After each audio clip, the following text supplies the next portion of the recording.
Hi everyone, so this is my final video of my bar build series.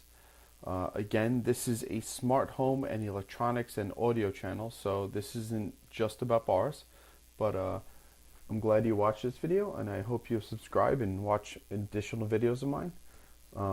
So the bar build was one of the best projects I've done in recent years, and obviously you can see from these pictures it came out great. Actually, in this picture, you can see the LED lighting that's illuminating the inside area of the bar, which is kind of cool. And you can see the professional look. Here you can see the bar taps, the regulators, and all the tubing that came with the kegerator. The kegerator, again, as I mentioned in a previous video, was an excellent deal from Amazon. I originally wanted to put the bar taps on the bars, make it part of it, and route the tubing into the kegerator, but I didn't do that. Due to timing and also other reasons, but it ended up being ended up looking great. It was a great project.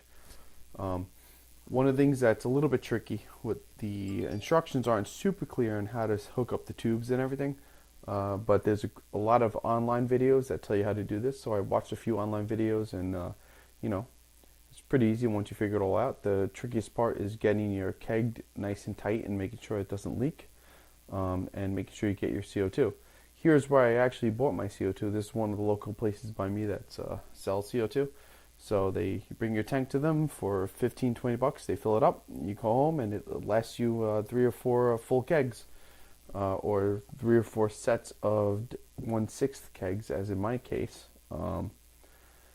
So here you can see the finished kegerator with the regulator and the CO2 tank on the top right there. And it's 2 taps, so it's great. It spits out nice cold beer. You adjust your regulator depending on the foam you get. If you get too much foam, you want to lower your pressure, but it comes out too slow. If it's too slow to tolerate, you want to raise your pressure. So it's kind of a sweet spot around between 8 to 12 psi. And here you could see the inside of the kegerator refrigerator with the keg connectors and all the tubing. And obviously there's room in here to put other stuff, so I actually put bottles of seltzer and other things in here around the kegs.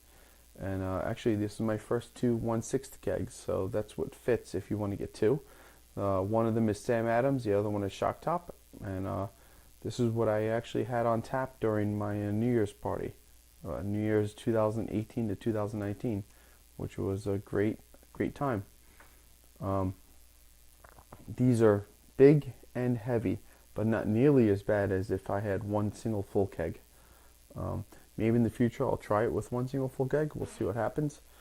Here you can see the 2 1/6 kegs in there. I actually wrapped paper towel around the fittings of both of them just to check for leaks. So every few hours I was checking to make sure it wasn't leaking, because initially I had a hard time connecting it without it leaking. It was a very slow leak, but still it was troublesome. And then I finally reset it with the gasket, and it was nice and tight, and it's been that way ever since. You can see my giant glass boots, my drinking boots. That was a gift for me. And yeah, so this is the end of my bar series.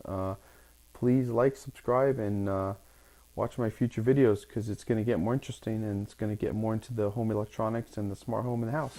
I'm holding on for you to come.